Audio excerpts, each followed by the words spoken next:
My family gave me the worst room at their reunion, jokes on them. They gave me the moldy basement room at my own resort. For the past 10 years, I've been the invisible one in the family. While my cousins paraded their law degrees and finance jobs, I kept quiet. But what they never knew, I was quietly building a luxury resort empire. 7 five-star properties and this year's family reunion held at my crown jewel, a mountain retreat called Emerald Peaks. Yep, they didn't have a clue I owned. I arrived early, slipping in through the staff entrance. Marcus, my GM, looked at me and asked, "You sure about this, Miss Carter?" I nodded. I want to see how they treat me when they think I'm still the broke one. An hour later, I rolled my suitcase into the lobby like any other guest. Olivia, my cousin, flashed her fake smile and handed out the room keys. "Dad and Mom, you're in the penthouse suite. Nathan and Sarah, mountain view, aunt and uncle, garden room." Then she looked at me. "You've got the heritage room, super cozy. Translation, a storage closet with a broken heater and a view of the dumpsters." I smiled. "Perfect, thanks." The room smelled like mildew and regret, cracked tiles, flickering lights, cold as a freezer. Marcus texted, "This is unacceptable. Moving you to the penthouse." I replied, "Not yet. Let's play this out." At dinner, the family hierarchy was on full display. My cousin bragged about his Porsche. My uncle asked if I was still working at that little hotel chain, and then came my favorite part. "You know," my aunt said, cutting her steak, "Nathan can get you a job in finance. Something real." I took a sip of my champagne and smiled. I'll keep that in mind. The next morning, I found out they went to a private wine tasting without me. "Oh, you weren't in the group text?" Olivia asked. "We figured you'd want to save the $250. That was it. Game on." That evening, I showed up in my tailored black suit, the one I wear to investor meetings. Hair, red lips, not a single wrinkle in sight. I walked into the lobby where they were all gathered. Marcus stepped forward. "Good evening, Miss Carter. The staff is ready for your inspection." Silence. Olivia blinked.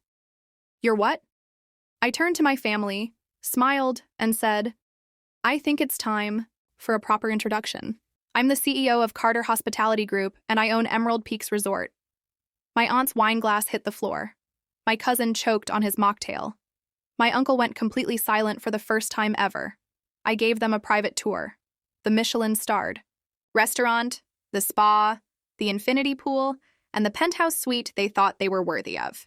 Then I handed out the real invoices.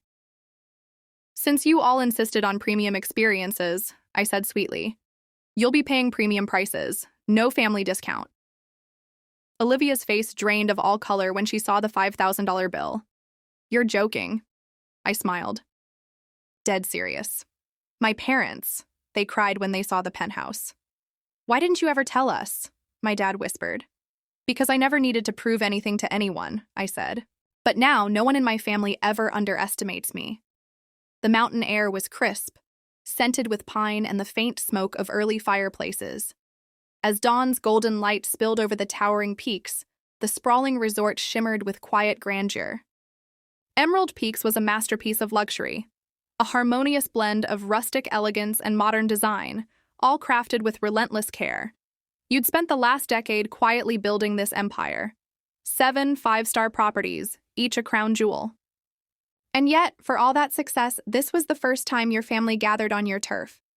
Oblivious that the mountain retreat where they celebrated their family was yours. You arrived early, slipping behind the scenes through the staff. Entrance. Your general manager, Marcus, greeted you with a mix of respect and mild concern. Marcus: "Miss Carter, you sure you want to pull this off? They think you're still the broke cousin. They'll never expect this." You: "With every insult they throw, with every dismissive look, I'm going to enjoy watching them realize who's really in charge." An hour later, you rolled your suitcase through the polished marble lobby like any other guest, eyes scanning faces you once sought approval from. The air buzzed with the murmur of family stories and forced laughter. Olivia, your cousin, stepped forward, her smile sharp as knives. Handing over room keys like they were social currency, she addressed names one by one like a master of ceremonies. Olivia: "Dad and Mom, penthouse suite, Nathan and Sarah, mountain view rooms. Aunt and uncle, garden cottage, and you. She paused, her smile twisting slightly. You've got the heritage room, super cozy, real charming. Translation: moldy basement storage closet with a broken heater and a view over the dumpsters. You smiled warmly. You. Perfect.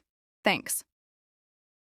The moment you stepped inside, the stale smell of mildew and regret hit you like an old wound. Cracked tiles, flickering lights. This was less a room and more a tomb. Yet you let it be, knowing Marcus had your back. Marcus's text flickered onto your screen. This is unacceptable. Moving you to the penthouse. You replied simply, not yet. Let's play this out. That night at dinner, the family hierarchy played out painfully clear. Your cousin couldn't stop bragging about the new Porsche he had finally landed. Your uncle sneered across the table. Uncle, still at that little hotel chain, huh? When will you get a real job? Your aunt, cutting her steak with practiced disdain, smiled and said, Aunt, Nathan can get you a job in finance, something real. You took a slow sip of your champagne, savoring the moment. You, softly. I'll keep that in mind. The next morning you learned of the private wine tasting they'd all attended. Without you. Olivia, feigning innocence. Oh, you weren't in the group text. We figured you'd want to save the $250. You didn't respond. That was your cue. That evening, transformation. You reappeared, a vision draped in a tailored black suit, hair sleek, vibrant red lips framing a smile that said you were done playing small. Not a wrinkle betrayed the confidence radiating from you. Stepping into the lobby, every eye snapped to you. Marcus stepped forward, bowing slightly. Good evening, Miss Carter. The staff is ready for your inspection. Silence fell. Olivia blinked. In disbelief. You're... what? Turning slowly to face your family, you smiled unapologetically. You. I think it's time for a proper introduction. I'm the CEO of Carter Hospitality Group, and I own Emerald Peaks Resort. The moment hung in the air like an electric charge. Wine glass slipped from your aunt's hand with a crash. Your cousin choked on his mocktail. Your uncle, for the first time ever, was speechless. You led them on a private tour with quiet authority.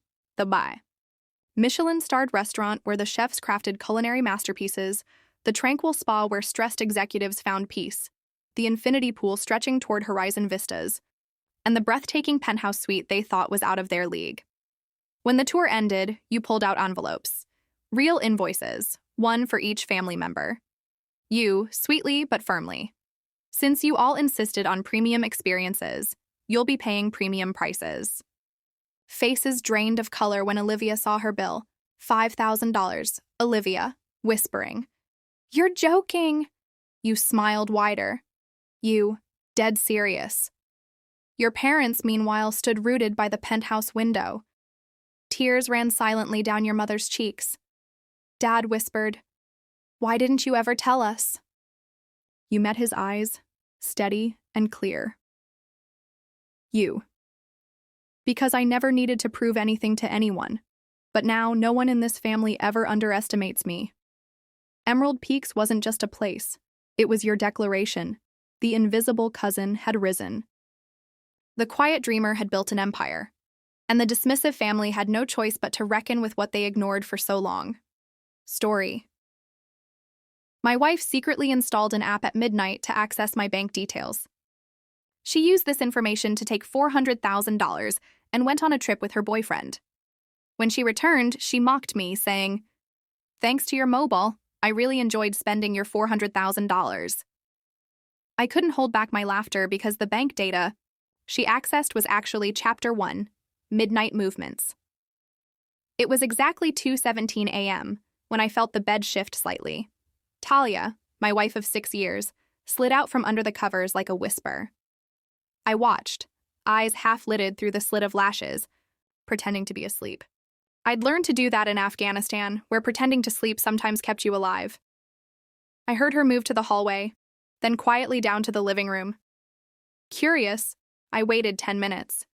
Then I followed. She sat on the couch with her back to me, softly lit by the glow of my phone screen. Not hers, mine. I recognized the cracked corner on the case. She'd unlocked it somehow. Maybe while I was asleep, maybe before. She was downloading something. An app. A strange one with a generic name that would get lost in a list of apps. Her fingers flew across the screen like she'd done it before. When she heard a floorboard creak under my weight, she turned quickly. "Oh, you scared me," she said, trying to smile. "What are you doing with my phone?" I asked, voice even. "Just checking something." I was trying to look at the pictures we took at dinner. "Yours are better than mine," she said with a casual tone. Too casual.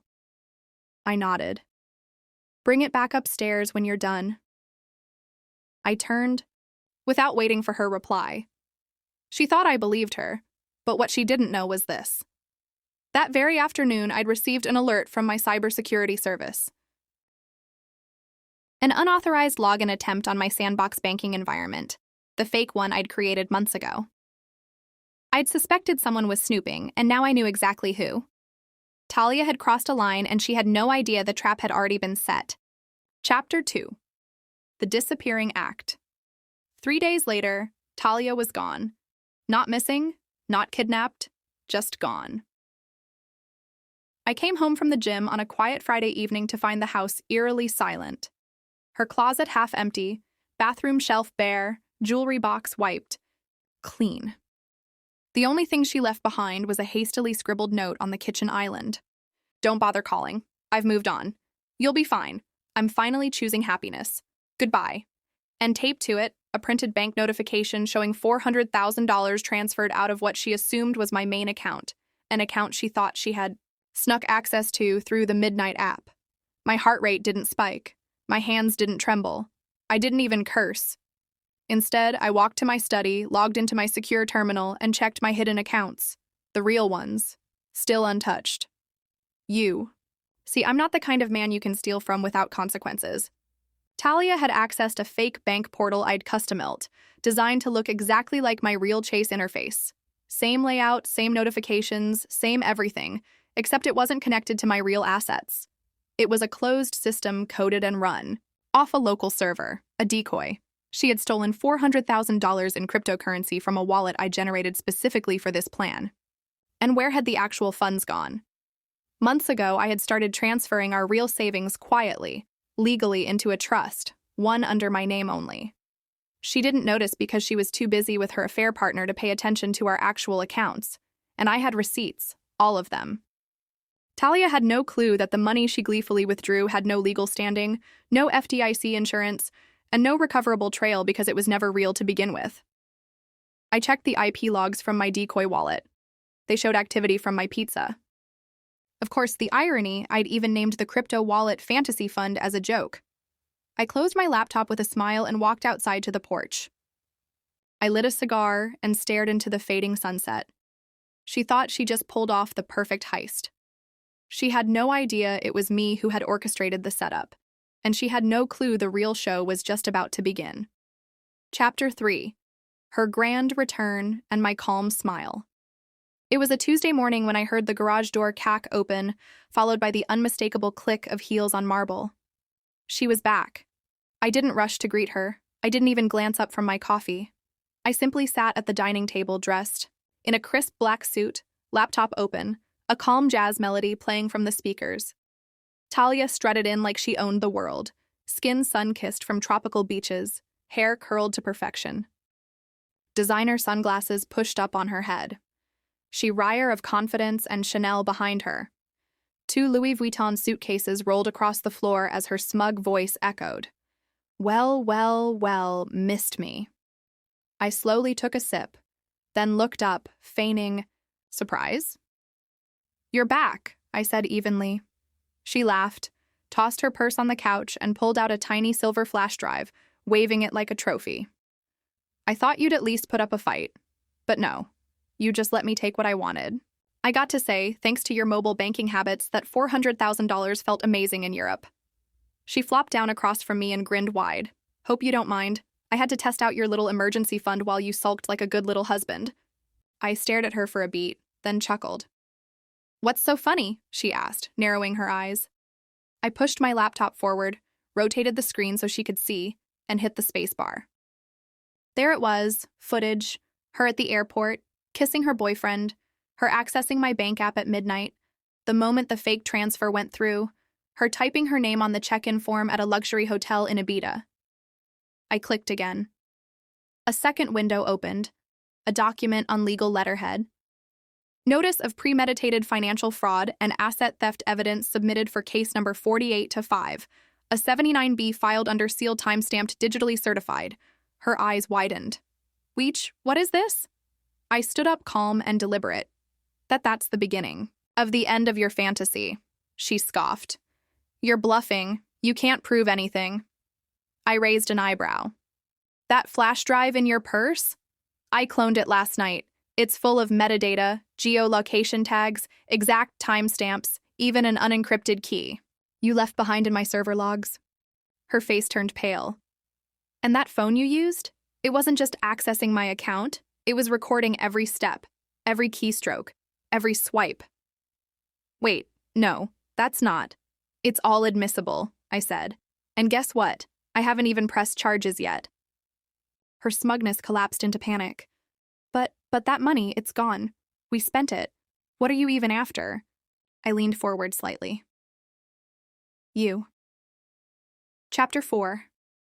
The boyfriend, the blowback, and the trapped Talia was still frozen in place when the doorbell rang. She jumped. I didn't. I walked to the door slowly, opened it, and stepped aside. Standing there was a man in a tailored navy suit, mid-30s, chiseled jaw, expression unreadable. "Detective Warren Matthews, Financial Crimes Division," he said calmly. "May we come in?" Behind him stood another officer, this one in plain clothes, holding a tablet and a black folder. Talia's mouth dropped open. "What? What is this? You actually called the cops?" I smiled, finally letting some of the satisfaction bleed through. "Not quite. Detective Matthews isn't here to arrest you. Not yet. He's just here to confirm something for me. About your little vacation." Matthews sat down across from her and opened the folder. "Miss Talia Brandt," he began professionally. "We have statements and signed receipts connecting your passport, your phone's IP address, and this man's bank account to a series of high-value transactions made across Spain, France, and Italy, mostly luxury accommodations, jewelry, and club charges. Do you deny being in Europe for the past 2 weeks with a man named Alec Rains?" Talia glanced at me, horrified. You gave them everything?" I shrugged. "Oh, I didn't have to. Alec did." Her eyes snapped wide. "What?" I slid my phone across the table. On the screen was a live photo from earlier this morning, Alec in handcuffs, being let out of a luxury condo in LA. "You see," I continued, "Alec wasn't just your side fling. He was also a serial scammer under investigation for 3 other major financial fraud cases. What you didn't know was that he was using you too, laundering stolen money through your new lifestyle." Matthews nodded. "We picked him up this morning. He's been talking nonstop. Apparently, he kept screenshots, chats, videos, even bragged about you setting up the fake bank transfers yourself." Talia began hyperventilating. I didn't know. He told me you were hiding money from me." "Oh, I was," I said, sipping my coffee. "But not for the reason you think." I stood and walked over to the wall safe. With a few beeps, I opened it and pulled out a single folder, thick black, stamped with gold ink. I dropped it on the table in front of her. Divorce papers filed with full evidence of fraud. "By the way," I added casually, "the money you thought you stole, it wasn't real. That account was a mock shell populated with simulations and dummy routing numbers." "You stole $0, Talia." Her face collapsed. "But the hotel bookings, the first-class flights covered," I said, "all prepaid by a burner credit I canceled the moment you landed." Matthews smiled faintly. "She'll still be charged for intent to defraud and aiding a known felon." Talia turned ghost white. "You destroyed me," she whispered. I stared into her eyes, voice calm and razor-sharp. "No, Talia, you destroyed yourself. I just made sure the mirror was crystal clear." Chapter 5. Ruins in real time. 2 days after Detective Matthews left with a trembling Talia, who was now out on bail and staying in a dingy motel, I poured myself a glass of scotch, sat back on my couch, and opened my laptop. It was time to flip the final switch. While Talia may have mocked me for being too boring, too honest, too trusting, what she never understood was that I was also methodical and connected. Weeks before she made her move, I'd already hired a cybersecurity consultant to track activity on my devices. Once I caught the app install attempt, I cloned a fake banking interface complete with false balances, duplicate login prompts, and honeypot security triggers. Everything she saw was what I wanted her to see. Now I was ready to take the final step. I uploaded a carefully edited video to a private YouTube link. It began with security cam footage from our home, her sneaking into my study at midnight, then screenshots of the fake account she accessed, photos of her and Alex sipping champagne in Paris, time-stamped, geolocated, unarguable. Then the kicker. Audio from Alex's confession where he laughed and said, "Talia's the easiest mark I've ever met. Thought she was running the con. Joke's on her." I sent the video link to her company's HR, the partners at her firm, a few of her prestige social circles, and of course her parents who had once said, "You're lucky she picked you." Within hours, it exploded. First came the texts, then the voicemails, then the news that her company had placed her on indefinite unpaid leave pending internal investigation. Her Instagram went dark. Her so-called best friend Jessica left me a voicemail. "I can't believe she did this to you. I'm sorry. If you need anything, even just to talk, I'm here." Deleted that one. Then came the call I'd been waiting for. "Unknown. Number." I answered. "You really think you've won, don't you?" Talia's voice rasped, broken, exhausted. "No," I said calmly. "Winning would have meant I wanted revenge. I didn't. I wanted peace." "You just made sure I had to go through hell to get it." "I'll tell everyone this was your plan," she hissed. "You manipulated me, gaslit me, drove me to it." "Feel free," I replied. "They've all seen the video. You'd be better off working on a plea deal than on a sympathy campaign."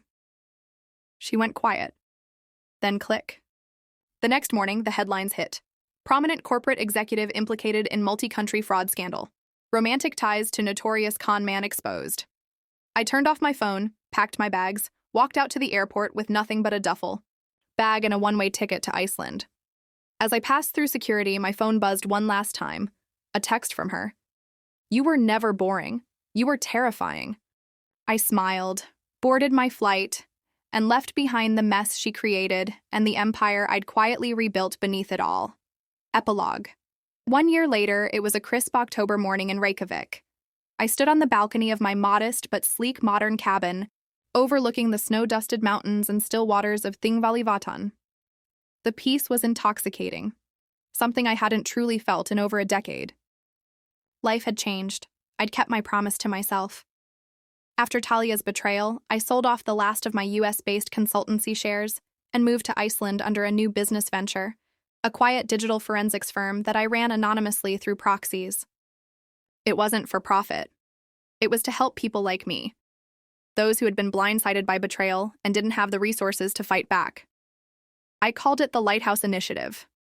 Quiet, precise, devastatingly effective. As for Talia, she was no longer the woman who had walked smugly out of our shared life with $400,000 and a passport full of illusions. After the internal investigation and the damning footage I released, her company fired her publicly. A few publications picked up the story and her name was dragged through the mud. Turns out Alec had scammed more than just her. He'd fled to Dubai with a forged identity. And when authorities caught up with him, he handed over everything, including screenshots of their texts plotting financial fraud. She was arrested again 6 months later, this time for fraud and identity theft. She avoided jail with a plea bargain, but the restitution payments broke her. Her credit was destroyed. She now worked a part-time job managing bookings at a failing gym in a strip mall in Nevada.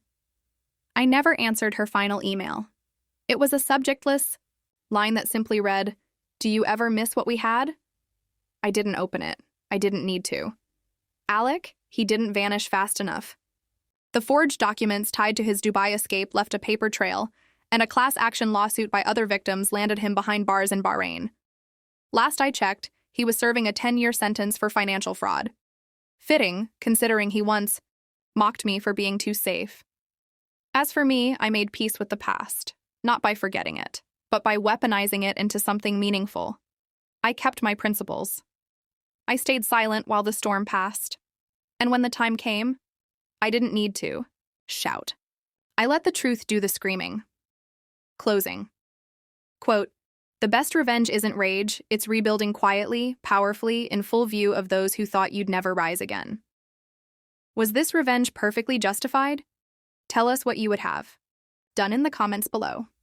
Like the story, share it with someone who needs this energy, and subscribe to Lauren's story for more jaw-dropping tales of betrayal and justice. Because here, every lie has its reckoning, and every betrayal finds its shadow.